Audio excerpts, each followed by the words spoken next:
I act the miracle. The reason for this sermon is to give you a glimpse of how the gospel of Christ relates to the front-burner warfare with sin in our lives. These are some things that I thought about, prayed over, and began to practice during my leave of absence in 2010 and since. Perhaps the best way to start is by giving a summary diagnosis of some of my own most besetting sins. I have fought them, and I think my wife would say that I am winning more battles in the last year than in a long time. How that battle is being fought is what I want to talk about. But first, the diagnosis. Everyone should do this for their own soul. This is especially important for pastors and those preparing to be pastors, because you will know your people's souls best by knowing your own. So be ruthlessly honest with yourself. Diagnosing my own soul. My characteristic sins are selfishness, anger, self-pity, quickness to blame, and sullenness. Let me describe them in their ugliness one at a time.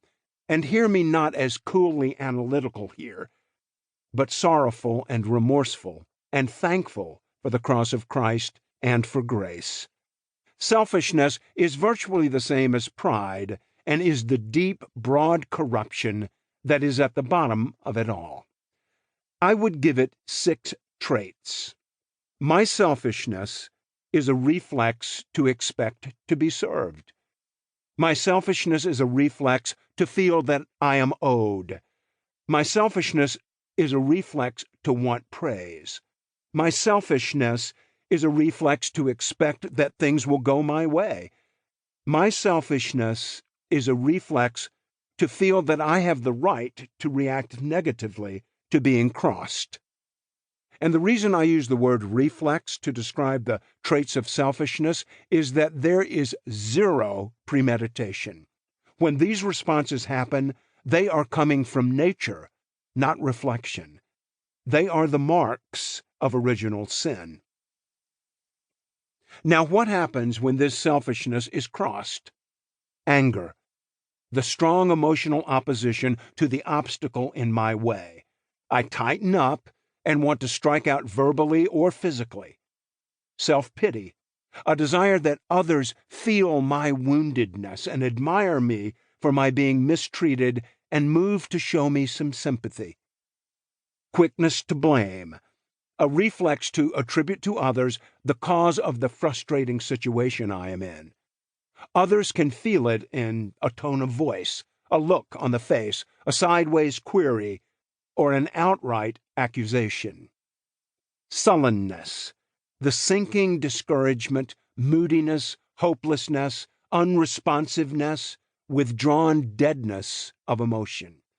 And of course, the effect on marriage is that my wife feels blamed and disapproved of, rather than cherished and cared for.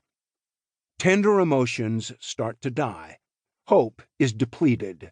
Strength to carry on in the hardships of ministry wanes. How the gospel conquers. Now, the question we are asking is, how does the gospel conquer such sins?